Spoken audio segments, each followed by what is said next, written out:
এরপরে প্রশ্ন হলো, রাতে হাত পায়ের নখ কাটা যাবে কি না।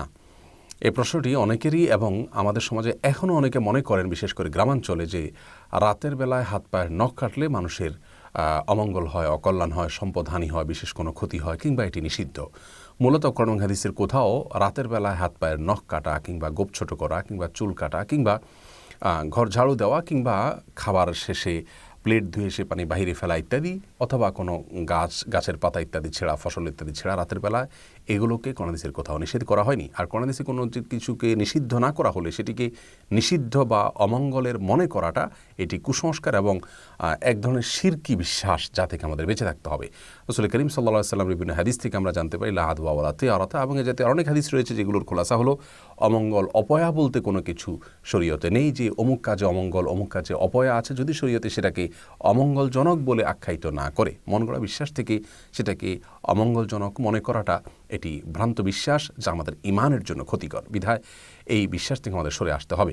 অনেক হিন্দুরা মনে করেন, বিভিন্ন ব্লগে আমি দেখেছি যে তাদের ধারণা মতে লক্ষ্মী সন্ধ্যাবেলায় বাসা বাড়িতে বাড়িতে যান, তাদের দেবতা, এবং ওই সময় কেউ হাতের নখ কাটলে বা কোনো কিছু পরিষ্কার করলে, ময়লা ইত্যাদি শরীরে এগুলো পরিচ্ছন্ন করতে গেলে, বিশেষ করে হাত পায়ের নখ টক ইত্যাদি কাটতে গেলে তিনি রুষ্ট হয়ে যান এবং তাতে সম্পদের ক্ষতি হয়। এটা হিন্দুদের শিরকপূর্ণ বিশ্বাস, যা একজন মুসলিম কোনো অবস্থাতেই ধারণ বা লালন করতে পারেন না।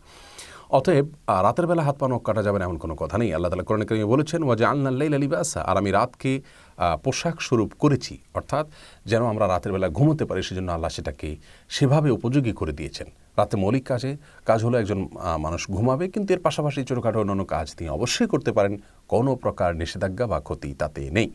ক্ষতি আছে মনে করলে সেটি তার ঈমানের জন্য ক্ষতিকর হবে। বরং একটা সময় আমাদের দেশে বা অনেক এলাকাতে হয়তো ইলেকট্রিসিটি ছিল না, যার কারণে অন্ধকারের মধ্যে চেরাগের নিভু নিভু আলোতে বা আলো আধারিতে কিংবা মোমবাতির আলোতে, স্বল্প আলোতে যদি হাত পায়ের নখ কাটতে যেত, তাহলে সেক্ষেত্রে হয়তো সেটি যথাযথভাবে হতো না বা খুব সুন্দরভাবে হতো না।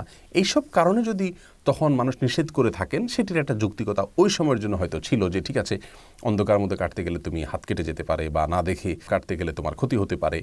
ক্ষতি হতে পারে বলতে কোনো জায়গায় কেটে যেতে পারে বা বাঁকা হতে পারে ইত্যাদি ইত্যাদি। এসব কারণে দিনের আলোতে করা ভালো, এটা সেই দৃষ্টিকোণ থেকে তখন বলে থাকলে ঠিক আছে। এখন যেহেতু সেই সমস্যা নেই, অতএব রাত দিন এখন প্রায় সমান। বিধায় কেউ চাইলে রাতেও কাটতে পারে, কেউ চাইলে দিনেও কাটতে পারে। বাকি রাতে কাটলে ক্ষতি হবে, এই বিশ্বাসটা কোনো সময়ের জন্যই সঠিক নয়, এটি সম্পূর্ণ ভুল ধারণা। অনেকেই বলে থাকেন যে রাতে হাত পায়ের নখ কাটলে চোখের জ্যোতি কমে যায়। আসলে ওই যে আলো আধারিতে বা অল্প আলোতে, যখন ইলেকট্রিসিটি ছিল না, তখন খুব বেশি চোখের উপরে প্রেসার দিয়ে এই সমস্ত করতে গেলে হয়তো চোখের ক্ষতি হবে, এই ধারণা থেকে তারা হয়তো বলেছেন। কিন্তু আজকে যেহেতু এটি প্রযোজ্য নয় এবং সঠিক নয়, বিধায় চোখের জ্যোতি কমে যাবে, এটিও ভুল ধারণা হবে। বিধায় রাতে হাত পায়ের নখ কাটাতে কোনো অসুবিধা নেই। গাছের পাতা ছেঁড়া কিংবা ঘর ঝাড়ু দেওয়া কিংবা খাবার খেয়ে প্লেটের পানি বাহিরে ফেলা ইত্যাদি, এগুলোতে কোনো প্রকার অসুবিধা নেই। এগুলো হিন্দুয়ানি ভুল ধারণা থেকে অনেকটা আমাদের মধ্যে এসেছে, আবার কোনোটি আসছে আমাদের নিজেদের থেকেই সৃষ্টি হয়েছে ভুল ধারণা। অতএব এই ভুল ধারণা থেকে আমাদেরকে বেঁচে থাকতে হবে। কেউ চাইলে রাতেও কাটতে পারেন হাত পায়ের নখ, কেউ চাইলে দিনেও কাটতে পারেন। ইসলামিক ভিডিও পেতে চাইলে চ্যানেলটি সাবস্ক্রাইব করে পাশে থাকুন। আসসালামু আলাইকুম ওয়া রাহমাতুল্লাহ।